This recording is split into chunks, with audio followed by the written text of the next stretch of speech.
ॐ नमो भगवते वासुदेवाय। ॐ नमो भगवते वासुदेवाय। आनन्दलीलामय विग्रहाय हेमावदीपोच्छविसुन्दराय तस्मै महाप्रेमरसप्रदाय चैतन्यचन्द्राय नमो नमस्ते। चैतन्यचन्द्राय नमो नमस्ते। चैतन्यचन्द्राय नमो नमस्ते। नमो विष्णुपादाय कृष्णपृष्ठाय भूतले श्रीमते गौरवन्दो स्वामिनिति नामिने। नमो विष्णुपादाय कृष्णपृष्ठाय भूतले श्रीमते भक्तिवेदान्त स्वामिनिति नामिने। नमस्ते सरस्वती देवे गौरवाणी प्रचारिणे निर्विशेषण्यवादी पश्चात देशतारिणे। जय श्री गुरुदेव जय श्री प्रभुपाद जय गौर निताय राधे गोविंद। हरे कृष्ण समस्त स्वागत। आज आम बर्तमान बाहानागा छाड़ी ये बहरमपुर अंकुशपुर मंदिर अच्छु। एठारे सब बही अवेलेबल नहीं। हमारे बर्तमान जो दशम स्कंद भागवतम चली से पार्टी एठारे अच्छी बोली यार ऊपर आम क्लास दौच। आज आम दशम स्कंद 42 अध्याय ये अध्याय नामकरण कर यज्ञ स्थल धनुर्भंग। ये अध्याय आज आम श्लोक नंबर 1, 2, 3 नंबर ये 3टी श्लोक पर आलोचना करवा। तो प्रथम आम 1 नंबर श्लोक पाठ करवा। श्री शुक उवाच अथ व्रजन राजपथेन माधवम् श्रियं विलेप भाजनम् विलोककुब्जं युवतीं वराननं प्रोपच्च जन्तिं प्रहसां रसप्रदाम्। अर्थात श्लोकर अनुवाद सुखदेव गोस्वामी कहले राजपथरे चली चली जाउथिबा बेले से देखिले जे पिठिरे कुब्ज थिबा एक सुश्री मुखी रमणी सुगंधी अंग विलेपन द्रव्यर पात्र बहन करी नहीं जाउची। प्रेमानंद प्रदानकारी कृष्ण हसी हसी ताकू जिज्ञासा कले। ये श्लोक रूप थिबा श्री एसी भक्तिवेदांत स्वामी प्रभुपादंकर भावार्थ समस्त ध्यान सहकार श्रवण करंतु। श्री विश्वनाथ चक्रवर्ती ठाकुर मतानुसारे युवती कुब्जा कन्याटी प्रकृत पक्षे भगवान को पत्नी सत्यभामा को अंश प्रकाश अटंती। सत्यभामा भगवान को भूशक्ति नामक अंतरंगा शक्ति यही प्रकाश पृथ्वी नाम परिचित जहाँ असंख्य शासक महाभारे अवनत होई पृथ्वी रूपे विद्यमान अच्छन्ति। श्रीकृष्ण यही सबु दुष्ट राजन मानंकु दमन करिवा पाई अवतीर्ण होइथिले। तेनी यही श्लोक समूह रे जेपरि वर्णना करा जायछि तांकर त्रिवक्रा कुब्जा को समुन्नत करिवार जो लीला ताहा तांकर भूभार संशोधनर प्रतीक स्वरूप अटे। एक संगे त्रिवक्रा को भगवान तांकर सहित प्रणय संपर्क मध्य प्रदान करिथिले। प्रदत्त व्याख्यारे संयोजन रूपे रसपद शब्द द्वारा निर्देश करा होइछि जे युवती कुब्जा सहित तांको आचरण माध्यम भगवान तांकर गोप बालक सखा मानकु मुग्ध करिथिले। हरे कृष्ण। मथुरा तथाकथित राजा कंसଙ୍କ द्वारा प्रेरित होई अक्रूर वृंदावन को आसी कृष्ण बलराम को वृंदावन मथुरा को नहीं जाते जिते मथुरा को नहीं जाते सेतेबेले अक्रूर कृष्ण बलराम को सहित घर को नापी चाहिए किंतु कृष्ण बलराम अक्रूर को निज घर को फेरी जावाई कहले यही कथा कही विदाय दे कृष्ण बलराम जेहेतु एत दिन धरी से माने गोपालक हिसाब से गोचारण लीला प्रदर्शन करते गाँ अंचल अवस्थान करते तेणु सहर से माने देखी नथिले तेणु मथुरा नगरी ये सहर को जेतो आसिले सहर सौंदर्य देखा दुई भाई कृष्ण बलराम से सखा मान यहीपरी राजपथ दे जाऊला जीवा समय अंशर जो वस्त्र सबू सफासुतर करते करुला से धोबा धोबा सहित प्रथम साक्षात होता कृष्ण धोबा पाखर जिते वस्त्र मागिले से धोबा अत्यंत रुष्ट हो कृष्ण बलराम को भर्सना करते कृष्ण बलराम के जो भर्सना करते से कृष्ण अत्यंत रुष्ट हो केवल बिना अस्त्र द्वारा हाथर अंगुठी द्वारा बध कले जिते बध कले ताहा देखी से धोबार जिते अनुचर माने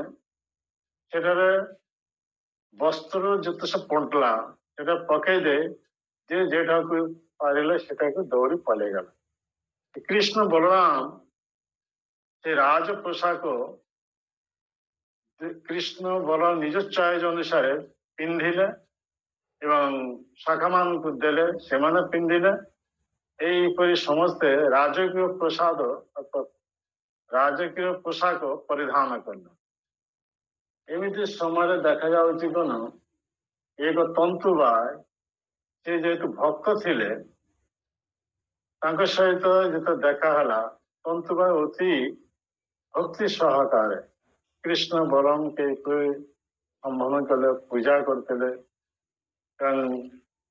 से कृष्ण बलराम ठार आशीर्वाद प्राप्त हेले तापर देखा जाउछि कौन एक मालाकार जे माने माला तैयारी कर फूलमाला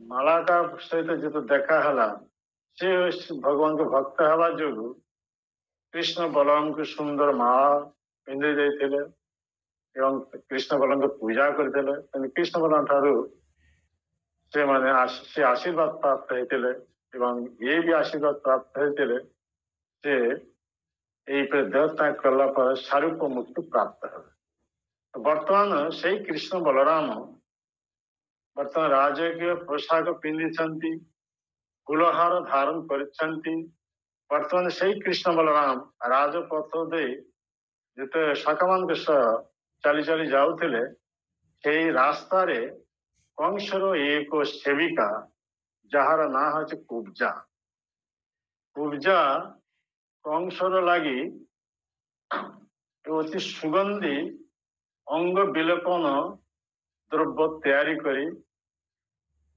धरी जाऊे पात्र धरी जाऊे कृष्ण जिते बड़े से कुब्जा पाखक आसी कहले तुम्हें किए तुम्हें ये सुंदर सुगंधी अंग विलेपन द्रव्य कहा लगी नहीं जाऊच तेन ये द्रव्य आम दुईजन देह लगे दियो कुब्जा स्वतस्फूर्त भाव कृष्ण बलराम प्रति आकृष्ट हो निज हाथ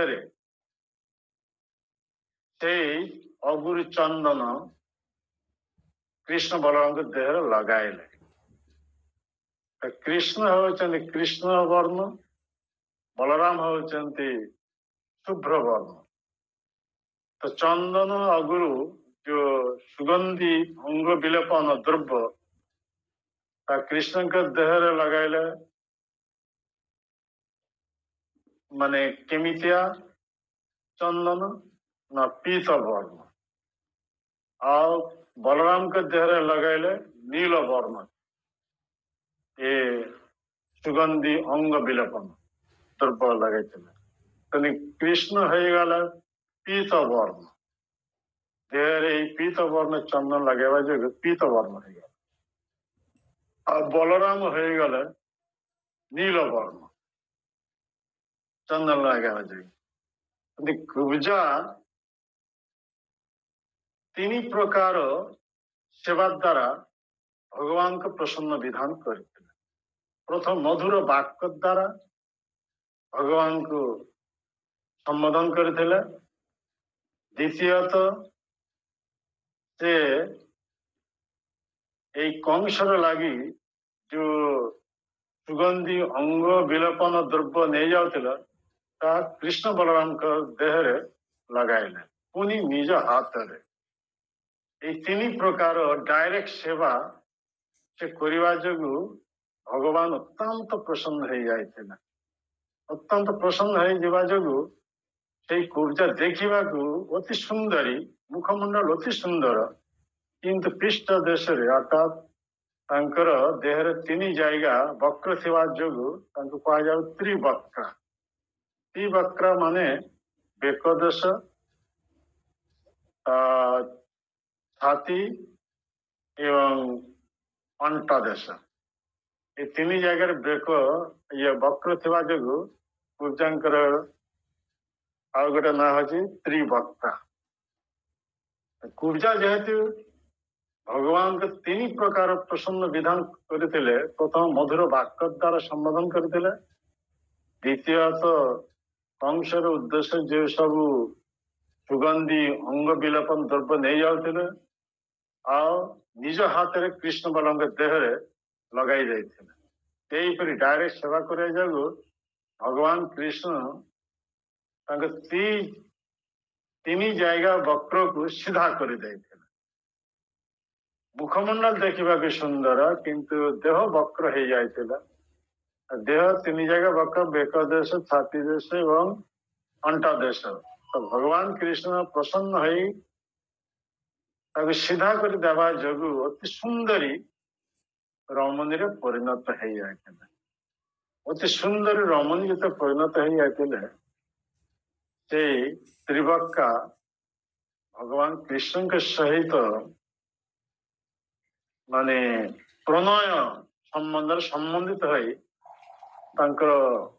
वस्त्रांचल धरी अर्थ उत्तरी धरी आकर्षण करते एमती प्रेमिका प्रेमिक को आकर्षण करी घर को नावाई प्रसंगे यही कथाटा आसुचे प्रसंगे भावार्थ प्रभुपाद श्री विश्वनाथ चक्रवर्ती ठाकुर सिद्धांत कथा ये व्यक्त कर श्री विश्वनाथ चक्रवर्ती ठाकुर मत अनुसार त्रिवक्का होती भूदेवी अवतार भूदेवी अंश प्रकाश और से भूदेवी होती साक्षात भगवान कृष्ण की हलादिनी शक्ति अर्थात अंतरंगा शक्ति ये अंतरंगा शक्ति सत्यभाव अंश प्रकाश सत्यभाव अंश प्रकाश हवा जोगु ये पृथ्वी जो कि आसुरिक लोकमानकर भार से अवनत हो जाते तार प्रतिरूप स्वरूप ये होती त्रिवक्का त्रिवक्का देहरे यहीपरी तीन जायगा वक्र होता जोगु से त्रिवक्र रूप धारण कर भगवान कृष्ण बड़ भाई बलराम को सह ये धराधाम अवतीर्ण होती क्यों लगी भगवान कृष्ण निज मुख से गीतार कहते परित्राणाय साधुना विनाशाय च दुष्कृतम् ଧର୍ମ ସଂସ୍ଥାପନାର୍ଥାୟ ସମ୍ଭବାମି ଯୁଗ। ଅର୍ଥାତ୍ ଦାପର ଯୁଗ ଶେଷରେ ଆଶୀର୍ଭାପନ୍ନ ରାଜା ମାନଙ୍କର ଉପଦ୍ରବରେ ପୃଥିବୀ ମାତା ଅତ୍ୟନ୍ତ ଅବନତ ହେଇଯାଇଥିଲେ। ଅର୍ଥାତ୍ ଆଶୀର୍ଭାପନ୍ନ ଲୋକମାନଙ୍କର ଭାର ସେ ସହି ପାରୁନଥିଲେ। ତେଣୁ ସେ ଭାର ଅପନୟନ କରିବା ପାଇଁ ପୃଥିବୀ ମାତା ଏକ ଗାଭୀ ରୂପ ଧାରଣ କରି ବ୍ରହ୍ମାଙ୍କର ଅଫିସର ସେଠାରେ ଉପସ୍ଥିତ ହେଲେ। ଅର୍ଥାତ୍ ବ୍ରହ୍ମାଙ୍କର ଲୋକ ବ୍ରହ୍ମା ଯେଉଁଠାରେ ଅବସ୍ଥାନ କରନ୍ତି, ତାଙ୍କର ଅଫିସ ହଉଛି ସୁମେରୁ ପର୍ବତ ରୂପ, ଯେଉଁଠାରେ ସମସ୍ତ ଦେବତା ମାନେ ସେଠାକୁ ଆସି ବ୍ରହ୍ମାଙ୍କ ସହିତ ଇଏ ଇଷ୍ଟ ଗୋଷ୍ଠୀ କରନ୍ତି। ସେଇ ଦେଶ ଅଫିସ କାମ ସମାପ୍ତ ହେଇଯାଇଥିଲା, ବନ୍ଦ ହେବାକୁ ଯାଉଥିଲେ, ଦେବତା ମାନେ ସମସ୍ତେ ଫେରି ଯାଇଥିଲେ। ଏମିତି ସମୟ ପୃଥିବୀ ମାତା ଆସି ଉପସ୍ଥିତ ହେଇଥିଲା ଗାଭୀ ରୂପ ଧାରଣ କରି। ବ୍ରହ୍ମାଜୀ ସେତେବେଳେ ପୃଥିବୀ ମାତାଙ୍କର ଉଦ୍ଦେଶ୍ୟ କଣ, କଣ ଅଭିଯୋଗ ତାହା ଜାଣିବା ପାଇଁ ଯେତେ ପଚାରିଲେ ପୃଥିବୀ ମାତା ଏଇ ସବୁ କଥା ବ୍ୟକ୍ତ କରିଥିଲେ। ଆଶୀର୍ଭାପନ୍ନ ଲୋକମାନଙ୍କର ଉପଦ୍ରବ ଏତେ ବଢି ଯାଇଛି, ତାହା ପୃଷ୍ଠରେ ତା ଭାର ସୃଷ୍ଟି ହେଇଯାଇଛି। ତେଣୁ ସେ ଭାର ସହି ପାରୁନାହାନ୍ତି। ଏଇ ଭାର ଅପନୟନ କରିବା ପାଇଁ ବ୍ରହ୍ମାଙ୍କ ପାଖକୁ ଆସି ସେ ଅଭିଯୋଗ କରିଥିଲେ। ପୃଥିବୀ ବ୍ରହ୍ମାଜୀ ଚିନ୍ତା କଲେ ଏ ପୃଥିବୀର ଭାର ଅପନୟନ କରିବା ମୋର କ୍ଷମତାର ବାହାରେ। ତେଣୁ ସେ ସାଙ୍ଗେ ସାଙ୍ଗେ କଣ କଲେ, ସମସ୍ତ ଦେବତା ମାନଙ୍କୁ ଆମନ୍ତ୍ରଣ କରି ସାଙ୍ଗରେ ନେଇ ସେ କ୍ଷୀର ସମୁଦ୍ର କୂଳରେ ଉପସ୍ଥିତ ହେଇ ଭଗବାନ କ୍ଷୀରୋଦକ୍ଷାୟୀ ବିଷ୍ଣୁଙ୍କ ଉଦ୍ଦେଶ୍ୟରେ ସେ ସ୍ତୁତି କଲେ। ସମସ୍ତ ଦେବତା ମାନଙ୍କ ସହ ପୁରୁଷୋତ୍ତମ ହରେ କୃଷ୍ଣ ମହାମନ୍ତ୍ର ସ୍ତୁତି କଲେ। ତ ଭଗବାନ କ୍ଷୀରୋଦକ୍ଷାୟୀ ବିଷ୍ଣୁ ଯେତେବେଳେ ଆକାଶବାଣୀ ମାଧ୍ୟମରେ ବ୍ରହ୍ମାଙ୍କର ଉଦ୍ଦେଶ୍ୟ ଜଣାଇଦେଲେ ଯେ ସେମାନଙ୍କ ମନୋଭାବ ସେ ବୁଝିପାରିଛନ୍ତି, ତେଣୁ ଅତି ଶୀଘ୍ର ସେ ସ୍ୱୟଂ ରୂପରେ ଅବତୀର୍ଣ୍ଣ ହୋଇ ପୃଥିବୀ ଭାର ଅପହରଣ କରିବେ। ତେଣୁ ସେଇ ଭଗବାନ କୃଷ୍ଣ ତାଙ୍କର ବଡ ଭାଇ ବଳରାମଙ୍କ ସହ ଏ ପୃଥିବୀ ଦୃଷ୍ଟିରେ ଅବତୀର୍ଣ୍ଣ ହେଇଥିଲେ। ଏଥିଲାଗି ପୃଥିବୀର ଭାର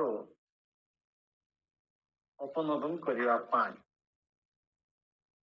ଆଉ ସେଇ ପୃଥିବୀ ମୂର୍ତ୍ତିମନ୍ତ ରୂପେ ଏଠାରେ ସତ୍ୟଭାମଙ୍କ ଅଙ୍କୁଶ ପ୍ରକାଶ କୁବ୍ଜା ରୂପରେ କୃଷ୍ଣଙ୍କ ସମ୍ମୁଖରେ ଉପସ୍ଥିତ ହେଇଛନ୍ତି। କୁବ୍ଜାଙ୍କ ମୁଖମଣ୍ଡଳ ଅତି ସୁନ୍ଦର, ସୁଶ୍ରୀ କୁହାଯାଉଛି, କିନ୍ତୁ ତାର ପୃଷ୍ଠ ଦେଶ ତିନି ଜାଗାରେ ବକ୍ର ଥିବା ଯୋଗୁଁ ସେ ଅବନତ ହେଇଯାଇଛି। ଭଗବାନ କୃଷ୍ଣ ଭାଇ ବଳରାମଙ୍କ ସହ ଇଏ ଧରାଧାମକୁ ଆସିଛନ୍ତି ଏଇ ବକ୍ରକୁ ସିଧା କରିବା ପାଇଁ, ଆଉ ପୃଥିବୀ ପୃଷ୍ଠରେ ଯେ ଭାର ସୃଷ୍ଟି ହେଇଛି ତ ପୁନର୍ନ କରି ସ୍ୱାଭାବିକ ଅବସ୍ଥା ଆଣିବା ପାଇଁ।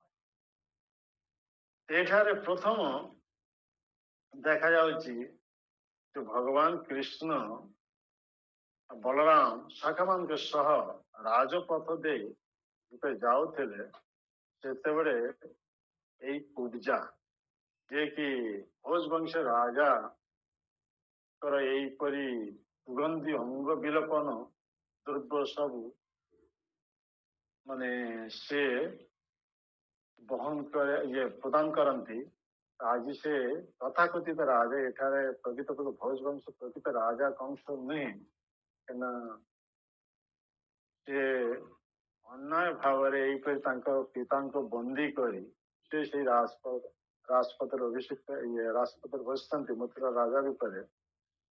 ଏ ଭୋଜ ବଂଶ ତଥାକଥିତ ରାଜାଙ୍କର ସେଇପରି ଏକ ରାଜ ପରମ୍ପରା ଧାରା ଅନୁସାରେ ସେବିକା ହିସାବରେ ଏ କୁବ୍ଜା ଏ ସୁଗନ୍ଧି ଅଙ୍ଗ ବିଲୋପନ ଦ୍ରବ୍ୟ ପାତ୍ର ଧରି ଯାଉଥିଲେ।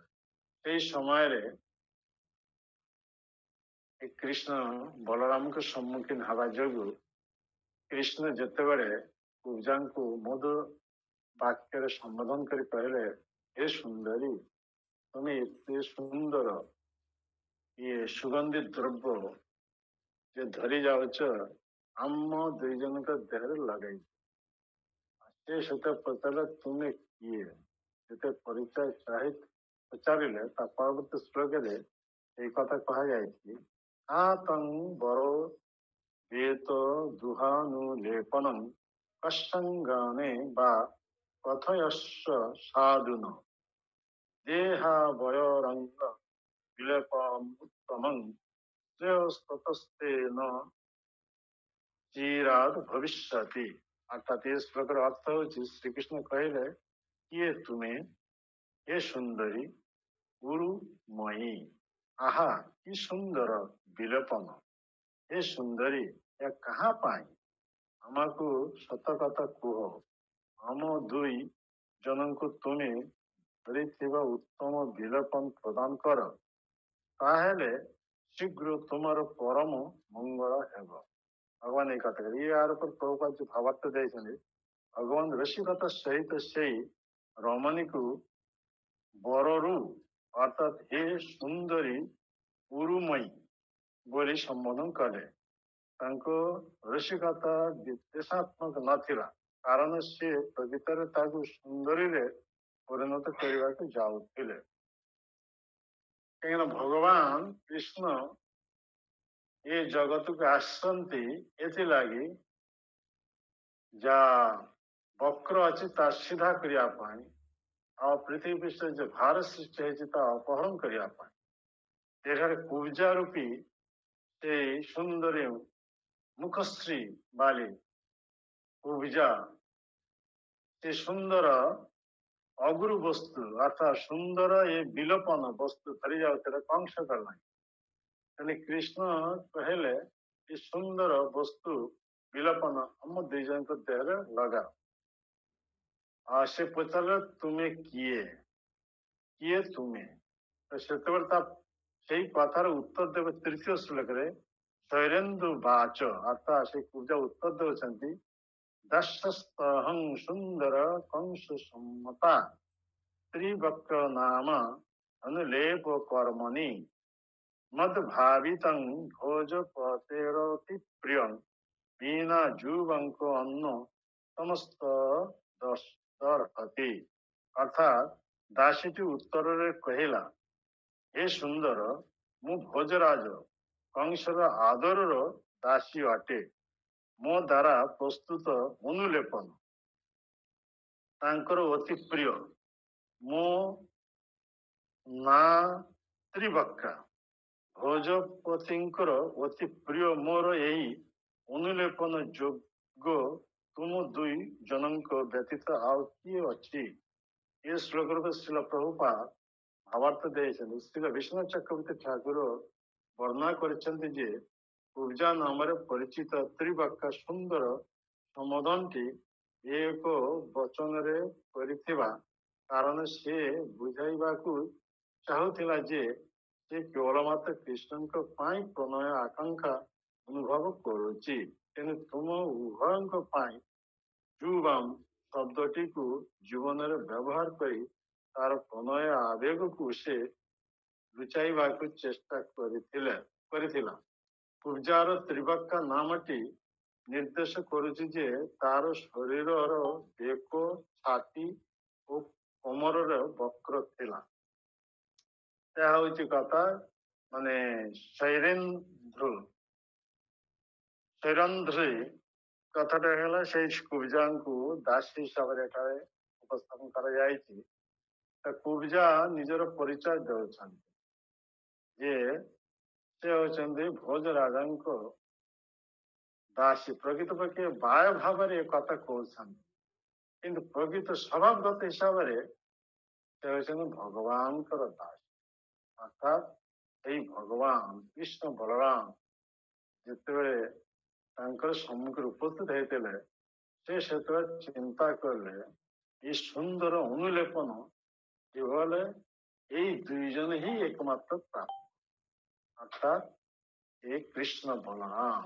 ସ୍ୱଭାବଗତ ହିସାବରେ କୁବ୍ଜା ସେ ବ୍ୟକ୍ତ କରୁଛନ୍ତି ଯେ ପ୍ରକୃତ ପକ୍ଷେ ସେ ସେଇ ଭଗବାନ କୃଷ୍ଣ ବଳରାମଙ୍କ ଦାସୀ, ଅର୍ଥାତ୍ ଭଗବାନଙ୍କର ଦାସୀ ହିସାବରେ ନିଜର ଉପସ୍ଥାପନ କରୁଛନ୍ତି। ବାୟ ଭାବରେ ସେ କଂସର ନାମ ମାତ୍ର ହିସାବରେ ସେ ଅନୁଲେପନ ଏହିପରି ନେଇ ଯାଉଥିଲେ। କିନ୍ତୁ ପ୍ରକୃତପକ୍ଷେ ସେ ଇଚ୍ଛା କଲେ ଏଇ ଅନୁଲେପନ ଏଇ ସବୁଠାରୁ ସୁନ୍ଦର ପୁରୁଷ କୃଷ୍ଣ ବଳରାମ ଏମାନଙ୍କ ଦେହରେ ମୁଁ ନିଜ ହାତରେ ଲଗାଏ। ଏହିପରି ଭଗବାନଙ୍କର ପ୍ରତି ସେବା ଭାବ ଏ କୁବ୍ଜାଙ୍କ ମଧ୍ୟରେ ପ୍ରକଟ ହେଇଯାଇଥିବା ଭଗବାନଙ୍କ ସେବାର ବିନିମୟ ଯେ କିପରି ଉପକୃତ ହେଇପାରିବେ ଭଗବାନ ତା ମଧ୍ୟ ନିଜ ମୁଖରେ ବ୍ୟକ୍ତ କରିଛନ୍ତି। ଅର୍ଥାତ୍ ତୁମେ ଯଦି ଏଇ ସୁନ୍ଦର ଅନୁଲେପନ ଆମମାନଙ୍କ ଦେହରେ ଯଦି ଲଗେଇଦେବ ତାହେଲେ ତୁମେ ଶୀଘ୍ର ତୁମର ପରମ ମଙ୍ଗଳ ହବ। ଏ ଭଗବାନ ନିଜ ମୁଖରେ ଏଇ କଥା କହୁଛନ୍ତି। ଆମ ଦୁଇ ଜଣଙ୍କୁ ତୁମେ ଧରିଥିବା ଉତ୍ତମ ବିଲୋପନ ପ୍ରଦାନ କର ତାହେଲେ ଶୀଘ୍ର ତୁମର ପରମ ମଙ୍ଗଳ ହେବ। ଭଗବାନ ହେଉଛନ୍ତି ସର୍ବମଙ୍ଗଳମୟ। ତେଣୁ ଅନ୍ୟ ପାଇଁ ଯେ ଅନୁଲେପନ ତିଆରି କରିଥିଲେ କୁବ୍ଜା, ସେଇ ଅନୁଲେପନ ବର୍ତ୍ତମାନ ଯଦି ତାକୁ ଛାଡି ଭଗବାନଙ୍କର ସେବାରେ ଯଦି ଲଗେଇଦେବେ ତାହେଲେ ଭଗବାନଙ୍କ କୃପାରୁ ସେ ସମସ୍ତ ପ୍ରକାର ବାଧା ବିପତ୍ତିର ମୁକ୍ତ ହେଇପାରିବେ, ଭଗବାନଙ୍କ ଦ୍ୱାରା ସୁରକ୍ଷିତ ହେଇପାରିବେ ଆଉ ସୁନ୍ଦର ରୂପ ପ୍ରାପ୍ତ ହେଇପାରିବେ। ତେଣୁ ଏହିପରି ଭାବରେ ସର୍ବମଙ୍ଗଳ ସେ ପ୍ରାପ୍ତ ହେଇପାରିବେ। ଏଠାରେ ଭଗବାନ ଦେହରେ ଲଗେଇବା ପାଇଁ କୁବ୍ଜାଙ୍କର ଏ ବାସନା ଜାତ ହେଇଯାଏ। କଂସକୁ ଛାଡି ସେଇ କଂସର ଅନୁଲେପନ ନେଇ କୃଷ୍ଣଙ୍କ ଦେହ ଲଗାଇବା ପାଇଁ ସେ ପ୍ରସ୍ତୁତ ହେଇଗଲେ। ସେ ନିଜ ମୁଖରେ କହୁଛନ୍ତି ଏ ଉତ୍ତମ ବସ୍ତୁ ତୁମ ଦୁଇ ଜଣ ବ୍ୟତୀତ କିଏ ଅଛି ୟା ଭୋଗ କରିବାର, ଅର୍ଥାତ୍ ଉପଭୋଗ କରି ଏକମାତ୍ର ଆମେ ଦୁଇ ଜଣ ହିଁ ଏକମାତ୍ର ଉପଯୁକ୍ତ। ତେଣୁ ସେ କଂସର ବସ୍ତୁ ନେଇ କୃଷ୍ଣଙ୍କର ସେବାରେ ଲଗାଇଦେବେ। ଏହା ହେଉଛି ସମସ୍ତ ଜୀବ ମାନଙ୍କର ଏକମାତ୍ର ଏଇ ବାସନା ହେବା ଉଚିତ। ଏକମାତ୍ର ସେବ୍ୟ ବସ୍ତୁ ହେଉଛନ୍ତି ଭଗବାନ। ଏ ଯାହା କିଛି ସୁନ୍ଦର ବସ୍ତୁ ଅଛି ତାହା ସବୁ ଭଗବାନଙ୍କ ସେବାରେ ଯଦି ଆମେ ଲଗାଇ ପାରିବା ତାହେଲେ ଆମର ମନୁଷ୍ୟ ଜୀବନ ସାର୍ଥକ ହେଇଯିବ। ଏହାର ପ୍ରତିନିଧିତ୍ୱ କରୁଛନ୍ତି କିଏ ନା କୁବ୍ଜା। କଂସକୁ ଦେଖି ସେ ଡରିଲା ନାହିଁ। ଏ କଂସର ଜିନିଷ ନେଇ କୃଷ୍ଣ ବଳଙ୍କ ଦେହରେ ଲଗାଇବେ, ଏହାର ପରିଣାମ କଣ ସେ ବି ତା ଚିନ୍ତା କଲା ନାହିଁ। କଂସ ଯଦି ଏ କଥା ଜାଣିପାରିବ ସାଙ୍ଗେ ସାଙ୍ଗେ ତାକୁ ମୃତ୍ୟୁ ଦଣ୍ଡାଦେଶ ଦେବେ, କିନ୍ତୁ କୁବ୍ଜା ସେଥିରେ ଡରିଲା ନାହିଁ। କଂସରେ ସେଇ ଅନୁଲେପନ ନେଇ କୃଷ୍ଣ ବଳରାମଙ୍କ ଦେହରେ ଲଗାଇଦେଲେ। ଆଉ କୃଷ୍ଣ ଅତ୍ୟନ୍ତ ପ୍ରସନ୍ନ ହୋଇ, ଯେହେତୁ 3 ପ୍ରକାର ସେବା ସେ କରିଛନ୍ତି କୃଷ୍ଣ ବଳରାମଙ୍କ ପ୍ରତି, ଅର୍ଥାତ୍ ମଧୁର ବାକ୍ୟ ଦ୍ୱାରା ସେ ସମ୍ବୋଧନ କରିଛନ୍ତି କୃଷ୍ଣ ବଳରାମଙ୍କୁ। ପୁଣି କଂସର ଯୋଉ ଅନୁଲେପନ, ସୁଗନ୍ଧି ଯୁକ୍ତ ଅନୁଲେପନ କଂସର ସେବା ପାଇଁ ସେ ନେଇ ଯାଉଥିଲେ, ସେଇ ବସ୍ତୁ ନେଇ କୃଷ୍ଣ ବଳରାମଙ୍କ ଦେହରେ ଲଗାଉଛନ୍ତି। ପୁଣି ନିଜ ହାତରେ ଏହିପରି ସେବାର ସୁଯୋଗ ସେ ପାଇଥିଲେ, ଡାଇରେକ୍ଟ ନିଜ ହାତରେ ଲଗାଇ ତିନି, ଅର୍ଥାତ୍ ମଧୁର ବାକ୍ୟ ଦ୍ୱାରା କଂସର ଅନୁଲେପନ, ଅନ୍ୟର ଅନୁଲେପନ ନେଇ କୃଷ୍ଣ ବଳରାମଙ୍କ ଦେହରେ ଲଗାଇବା, ନିଜ ହାତରେ ଏ ସେବା କରିବା। এই 3 ପ୍ରକାର ସେବା କରିବା ଯୋଗୁଁ ଭଗବାନ କୃଷ୍ଣ ପ୍ରସନ୍ନ ହୋଇ ତା 3 ଜାଗାରେ ଯେ ବକ୍ର ଥିଲା, ଅର୍ଥାତ୍ ବେକ ଦେଶ, ଛାତି ଦେଶ, କୁମର ଦେଶ, ଏ 3 ଜାଗାକୁ ସେ ଭଗବାନ ନିଜେ ତାଙ୍କର ଗୋଡର ଉପରେ ଗୋଡ ଦେଇ ଆଙ୍ଗୁଠି ଦ୍ୱାରା ଚିବୁକ ସ୍ପର୍ଶ କରି ସିଧା କରିଦେଲେ। ଏଇ ଯେ ସିଧା କରିଦେଲେ ତା ପାଇଁ କୁବ୍ଜା କୌଣସି ପ୍ରକାର ପୀଡ଼ା ଅନୁଭବ କଲା ନାହିଁ। ଅର୍ଥାତ୍ ଭଗବାନଙ୍କର ସ୍ପର୍ଶରେ ସେ ସମସ୍ତ ପ୍ରକାର ପୀଡ଼ାରୁ ଉନ୍ମୁକ୍ତ ସିଧା ଏହିପରି ଅତି ସୁନ୍ଦରୀ ମନରେ ପରିଣତ ହେଇଗଲା। ଏ କୁବଜାଙ୍କର ଏଇ ମହତ୍ ଚରିତ୍ରରୁ ଆମେ ଜାଣିପାରିବା ଯେ ଏଇପରି ଯଦି ଅନ୍ୟ ସେବା ପାଇଁ ଯୋଉ ବସ୍ତୁ ଆମେ ପ୍ରସ୍ତୁତ କରି ରଖୁଛେ ସେଇ ବସ୍ତୁ ଯଦି ଆମେ ଭଗବାନଙ୍କର ଯଦି ସେବାରେ ଲଗେଇଦବା ଆମେ ସର୍ବୋତ୍ତମ ଫଳ ପ୍ରାପ୍ତ ହେଇପାରିବା। ଏଇ ପ୍ରସଙ୍ଗରେ ମୁଁ ଗୋଟେ ଛୋଟିଆ ଉଦାହରଣ ଦେବି, ଆପଣ ସହଜରେ ବୁଝିପାରିବେ। ଦିଲ୍ଲୀରେ ଜଣେ ଦର୍ଜି ଥିଲେ, ପରମେଷ୍ଟି ଦର୍ଜି। ଦର୍ଜିଙ୍କ ନାଁ ହଉଛି ପରମେଷ୍ଟି ଦର୍ଜି। ସେ ଅତି କୁତ୍ସିତ ବ୍ୟକ୍ତି ଥିଲେ, ଦେଖିବାକୁ ଏତେ ସୁନ୍ଦର ନଥିଲେ, କାହିଁକି ତାଙ୍କର ପୃଷ୍ଠ ଦେଶରେ ଇଏ କୁବ୍ଜ ଥିଲା। ତ ପୃଷ୍ଠ ଦେଶରେ କୁବ୍ଜ ଥିବା ଯୋଗୁଁ ଆଉ ଦେହର ବର୍ଣ୍ଣ କଳା ଥିବା ଯୋଗୁଁ ଦେଖିବାକୁ ଏତେ ସୁନ୍ଦର ନଥିଲେ, କିନ୍ତୁ ସେ ଭଗବାନଙ୍କର ମହାନ ଭକ୍ତ, ଏ ମହତ୍ ଗୁଣ ଥିଲା। ଆଉ ସେ ଥିଲେ ଅତି ଫେମସ୍ ଏକ ଦର୍ଜି, ଯାଙ୍କର ଏ ନାମ ଅତି ପ୍ରସିଦ୍ଧ ଥିଲା ଦିଲ୍ଲୀରେ। ଏମିତି କଣ ଦିଲ୍ଲୀର ଯେ ସମ୍ରାଟ ଅର୍ଥାତ୍ ନବାବ ଥିଲେ, ମୁସଲମାନ ନବାବ, ସେ ତାର ଯେତେ ସବୁ ପୋଷାକ ଆଦି ତିଆରି କରନ୍ତି ଏଇ ପରମେଷ୍ଟି ଦର୍ଜିଙ୍କ ଦ୍ୱାରା। ଆଉ ସେ ପରମେଷ୍ଟି ଦର୍ଜିଙ୍କର ଯେ ପତ୍ନୀ ଥିଲେ ଅତି ସୁନ୍ଦରୀ, ପତିବ୍ରତା, ସତୀ ନାରୀ ଥିଲେ। ଏଇପରି ପରମେଷ୍ଟି ଦର୍ଜି ଦର୍ଜିଗିରି କରି ତାଙ୍କର ସଂସାର ଚଲାଉଥିଲେ, ସୁଖରେ ଅବସ୍ଥାନ କରୁଥିଲେ, କାହିଁକି ନା ସମସ୍ତେ ଭଗବାନଙ୍କର ଭକ୍ତ ଥିଲେ। ପତି ପତ୍ନୀ ଏବଂ ଯୋଉ ସନ୍ତାନ ସନ୍ତତି ମାନେ ଥିଲେ ସମସ୍ତେ ହିଁ ଭଗବାନଙ୍କର ଭକ୍ତ ଥିଲେ। ଭଗବାନଙ୍କୁ ଭକ୍ତି କରିବା ଯୋଗୁଁ ଗରିବ ହେଲେ ବି ମାନେ ସୁଖୀ ପରିବାର। ଦିନେ କଣ ହେଇଛି, ପରମେଷ୍ଟି ଦର୍ଜିଙ୍କ ପାଖରେ ଏ ନବାବ ତାଙ୍କର ଏକ ସେବକକୁ ପଠେଇ ଦେଇଥିଲେ ଦୁଇଟା ତକିଆ ତିଆରି କରିବା ପାଇଁ। ଅତି ସୁନ୍ଦର ଏମ୍ବ୍ରଏଡରୀ କରିଥିବା ସ୍ୱର୍ଣ୍ଣର ସୂତା ଦ୍ୱାରା ନିର୍ମିତ ଅତି ସୁନ୍ଦର କପଡ଼ା ଦେଇଥିଲେ ଯେ ଦୁଇଟି ତକିଆ ତିଆରି କରିଦେବା।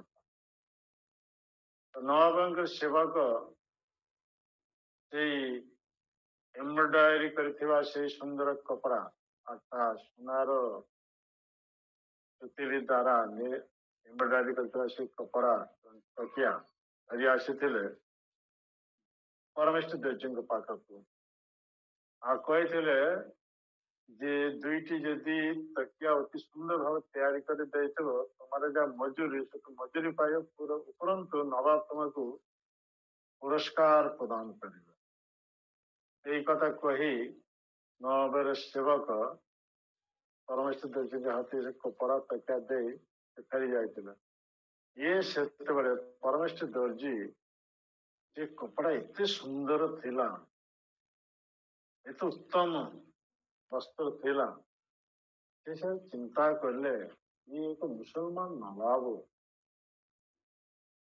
ଏଇ କପଡ଼ା ଇଏ କେମିତି ଉପଭୋଗ କରିବେ? ଇଏ ଏକମାତ୍ର ଉପଭୋଗକାରୀ ହେଉଛନ୍ତି ମୋର ପ୍ରଭୁ ଜଗନ୍ନାଥ। ଅର୍ଥାତ୍ ସେ ପରମେଷ୍ଟି ଦର୍ଜି ଜଗନ୍ନାଥଙ୍କ ମହାନ ଭକ୍ତ। କିନ୍ତୁ ସେଇ ସମୟରେ ଦେଖାଗଲା କଣ, ସେ ଦୁଇଟି ତକିଆ ଅତି ସୁନ୍ଦର ଭାବେ ତିଆରି କଲେ। ତିଆରି କରି ସେ ସହିତ ଚିନ୍ତା କଲେ। ଯେଉଁ ଦିନ ତିଆରି ହେଇଗଲା ସେଇଦିନ ଥିଲା ଏ ସ୍ନାନ ଯାତ୍ରା,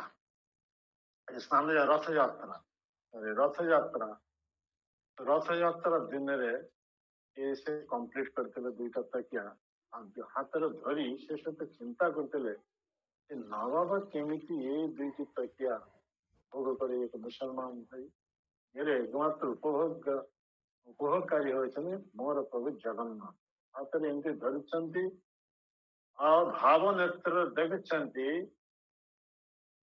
ଯେ ପଣ୍ଡା ମାନେ ରତ୍ନ ସିଂହାସନରୁ ଜଗନ୍ନାଥଙ୍କୁ ପହଣ୍ଡି ବିଜୟ କରି ନେଇ ଯାଉଛନ୍ତି ରଥରେ ଚଳେଇବା ପାଇଁ। ତେଣୁ ତକିଆର ଉପରେ ରଖାଯାଉଥିଲା, ଦୁଇଟା ତକିଆ ଅଲ୍ଟରନେଟ୍ କରି ଏଇ ହିସାବରେ। ସେହିପରି ଜଗନ୍ନାଥଙ୍କ ଧୀର ଗତିରେ ପଣ୍ଡାମାନେ ଧରି ଧରି ନେଇଯାଉଥିଲେ। ଆଉ ଭାବନେତ୍ରରେ ପରମେଷ୍ଠି ଦର୍ଜୀ ସେ ଦିଲ୍ଲୀରେ ରହି ସୁଦ୍ଧା ସେ ପୁରୀରେ ଏଇ ପହଣ୍ଡି ବିଜା ସେ ଦେଖୁଛନ୍ତି ଭକ୍ତମାନଙ୍କ ମେଳରେ। ଏହିପରି ଏତେ ଉନ୍ନତ ସ୍ତରର ଭକ୍ତ ଥିଲେ। ଭାବନେତ୍ରରେ ଦେଖୁଛନ୍ତି ଜଗନ୍ନାଥ ଧରି ଏଇପରି ତକିଆର ଉପରେ ବସାনো ଯାଉଛି। ତାପରେ ପଛରେ ଯେ ତକିଆ ତାକୁ ଆଣି ପୁଣି ସାମ୍ନାରେ ରଖାଯାଉଛି, ଜଗନ୍ନାଥଙ୍କୁ ଧରି ପୁଣି ତାର ଉପରେ ବସାনো ଯାଉଛି। ତାପରେ ଇଆଡେ ଯିଏ ତକିଆର ଉପସ୍ଥିତ ସେଇ ତକିଆ ପୁଣି ଆଗକୁ ନେଇଯାଉଛନ୍ତି। ଏହିପରି ଦୁଇଟି ତକିଆ ଅଲ୍ଟରନେଟ୍ କରି ଯେତେ ଜଗନ୍ନାଥ ପହଣ୍ଡି ବିଜା କରି ନେଇଯାଉଥିଲେ, ଏମିତି ସମୟରେ ଦୁଇଟା ତକିଆ ମଧ୍ୟରେ ଗୋଟେ ତକିଆ ଫାଟିଗଲା। ଯେତେ ଫାଟିଗଲା, ପରମେଷ୍ଠି ଦର୍ଜୀଙ୍କ ହାତ ଦୁଇଟି ସୁନ୍ଦର ତକିଆ ରହିଛି। ଦୁଇଟି ତକିଆ ମଧ୍ୟରେ ଗୋଟେ ତକିଆ ଜଗନ୍ନାଥଙ୍କୁ ଦେବା ପାଇଁ ଯେତେବେଳେ ସେ ପ୍ରୟାସ କଲେ, ସିଏ ରହୁଛନ୍ତି ସେ ଦିଲ୍ଲୀରେ, ଆଉ ଜଗନ୍ନାଥ ଏଠାରେ ପହଣ୍ଡି ବିଜା ହଉଛି ପୁରୀରେ। ଜଗନ୍ନାଥ ତାଙ୍କର ହାତରୁ ସେଇ ଗୋଟେ ତକିଆ ନେଇନେଲା। ସେହିପରି ପହଣ୍ଡି ବିଜୟ କରି ଜଗନ୍ନାଥଙ୍କୁ ରଥ ରୂପ ଯେତେ ଚଢାଇଲେ, ୟା ଭାବନେତ୍ରରେ ଦେଖୁଥିଲେ ପରମେଷ୍ଠି ଦର୍ଜୀ। ଜଗନ୍ନାଥ ଯେତେବେଳେ ରଥ ଚଢିଗଲେ, ସେତେବେଳେ ୟା ସ୍ୱାଭାବିକ ଅବସ୍ଥା ଫେରି ଆସିଲେ ପରମେଷ୍ଠି ଦର୍ଜୀ। ସେତେବେଳେ ସେ ଚିନ୍ତା କଲେ, ଆରେ ମୋ ହାତରେ ତ ଦୁଇଟି ତକିଆ ଥିଲା, ଦୁଇଟି ତକିଆ ମଧ୍ୟ ଗୋଟେ ତକିଆ ତ ପ୍ରଭୁ ନେଇଛନ୍ତି, ମୋ ହାତରେ ବର୍ତ୍ତମାନ ଗୋଟେ ତକିଆ ରହିଛି। ନବାବ ଏଇ ଦୁଇଟି ତକିଆ ତିଆରି କରିବା ପାଇଁ ଦେଇଥିଲେ। ନବାବ ଯେତେବେଳେ ଜାଣିପାରେ ମତେ ତ ମୃତ୍ୟୁ ଦଣ୍ଡାଦେଶ ଦେବେ, କିନ୍ତୁ ମୁଁ ତ ମୋର ପ୍ରଭୁଙ୍କର ସେବାରେ ଏ ତକିଆ ଲଗେଇଛି, ତେଣୁ ମୁଁ ନବାବ ଦେଖି ଭୟ କରିବି ନାହିଁ, ପ୍ରଭୁ ସର୍ବଦା ମତେ ସୁରକ୍ଷା ଦେବେ, ଏଇ ଭାବି ସେ ଅବସ୍ଥାନ କରିଥିଲେ। ଏମିତି ସମୟ ନବାବଙ୍କ ଦ୍ୱାରା ପ୍ରେରିତ ହୋଇ ନବାବ ସେବକ ଆସି ଉପସ୍ଥିତ ହେଇଗଲେ। ପରମେଶ୍ୱର ଦର୍ଜୀଙ୍କୁ କହିଲେ, ବର୍ତ୍ତମାନ ଦୁଇଟି ତକିଆ ନେଇ ନବାବ ପାଖେ ଉପସ୍ଥିତ ହୁଅ। ତ ପରମେଶ୍ୱର ଦର୍ଜୀ ସେତେ ଗୋଟିଏ ତକିଆ ନେଇ ନବାବ ପାଖେ ଉପସ୍ଥିତ ହେଲେ। ନବାବ ପାଖେ ଯଦି ଉପସ୍ଥିତ ହେଲେ, ନବାବ ଦେଖିଲେ ଦୁଇଟି ତକିଆ ତିଆରି କରିବା ପାଇଁ ଦେଇଥିଲେ, ଗୋଟେ ତକିଆ ଧରି ଆସିଲେ। ନବାବ ପ୍ରଥମେ ଚିନ୍ତା କଲେ ହয়তো ଦୁଇଟା ତକିଆ ତିଆରି କରିପାରୁନି, ଗୋଟେ ତିଆରି କରି ପାଇ, କିନ୍ତୁ ସେ ସେଇ ଗୋଟେ ଧରି ଆସି। ସେତେବେଳେ ନବାବ ପଚାରିଲେ, ଆଉ ଗୋଟେ ତକିଆ କଣ ହେଲା? ସେତେବେଳେ ପରମେଶ୍ୱର ଦର୍ଜୀ କହିଲେ, ହେ ସମ୍ରାଟ, ମୁଁ ଦୁଇଟା ତକିଆ ଯେତେ ତିଆରି କରିଥିଲି, ସେତେବେଳେ ରଥଯାତ୍ରା ପହଣ୍ଡି ବିଜୟ ଚାଲିଥିଲା। ତେଣୁ ପହଣ୍ଡି ବିଜୟ ସମୟରେ ଗୋଟେ ତକିଆ ଜଗନ୍ନାଥଙ୍କ ଗୋଟେ ତକିଆ ଫାଟି ଯାଇଥିଲା। ତେଣୁ ମୋ ହାତରୁ ଗୋଟେ ତକିଆ ଜଗନ୍ନାଥ ନେଇଯାଇଛନ୍ତି। ଏ କଥା ଯେତେ ବ୍ୟକ୍ତ କଲେ, ସେତେ ମୁସଲମାନ ସମ୍ରାଟ କ୍ରୋଧରେ ତାଙ୍କ ଦେହ ଥରିଲା। ଉପର ଏ କପଟି ହସ ହସି ସେ ସେତେବେଳେ ତାଙ୍କ ଅନୁଚର ମାନଙ୍କୁ ନିର୍ଦ୍ଦେଶ ଦେଲେ,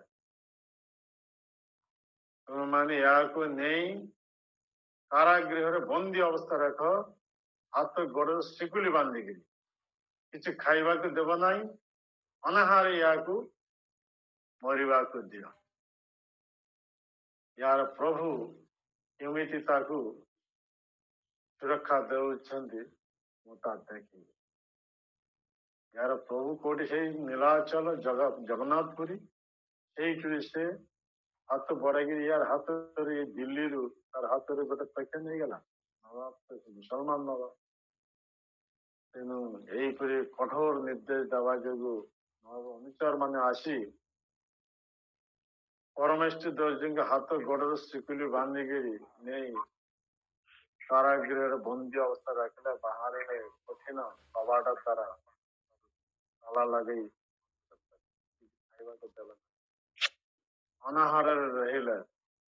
ଯେତେବେଳେ ରାତ୍ରି ହେଲା, ସେତେବେଳେ ପରମେଶ୍ୱର ଦର୍ଜୀ କାତର ଭାବରେ ଜଗନ୍ନାଥଙ୍କ ଉଦ୍ଦେଶ୍ୟ ପ୍ରାର୍ଥନା କଲେ, ହେ ପ୍ରଭୁ,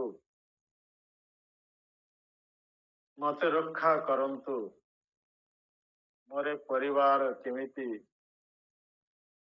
ଯେଉଁ ପରିବାର ମୋର ଉପରେ ନିର୍ଭର କରୁଥିଲେ ସେମାନେ କେମିତି ଜୀବନ ଧାରଣ କରିବେ, ଏହିପରି ପ୍ରଭୁଙ୍କର ଉଦ୍ଦେଶ୍ୟ ପ୍ରାର୍ଥନା କରିଦେବେ। ସେ ଯେତେବେଳେ ଟିକେ ତନ୍ଦ୍ରାଚ୍ଛନ୍ନ ହେଇ ପଡ଼ିଲେ, ପ୍ରଭୁ ଜଗନ୍ନାଥ ସାଙ୍ଗେ ସାଙ୍ଗେ ସେ କାରାଗୃହ ମଧ୍ୟ ପ୍ରକଟ ହେଇଗଲା।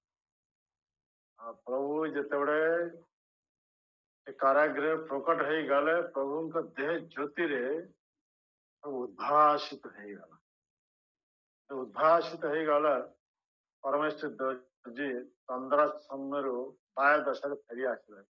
ଆଉ ଦେଖିଲ ପରମେଶ୍ୱର ଦର୍ଜୀଙ୍କର ହାତ ଗୋଡରେ ଯୋଉ ଶିକୁଲି ଯୋଉ ବନ୍ଧା ହେଇଥିଲା ଆପେ ଆପେ ସେ ଖୋଲିଗଲା। ପରମେଶ୍ୱର ଦର୍ଜୀଙ୍କ ପୃଷ୍ଠ ଦେଶରେ କୁବ୍ଜ ଥିଲା, ତାହା ବି ଠିକ ହେଇଗଲା, ସିଧା ହେଇଗଲା। ପରମେଶ୍ୱର ଦର୍ଜୀ ପ୍ରଥମେ କୁତ୍ସିତ ଥିଲା, ଅତି ସୁନ୍ଦର ସୁପୁରୁଷରେ ପରିଣତ ହେଇଗଲା।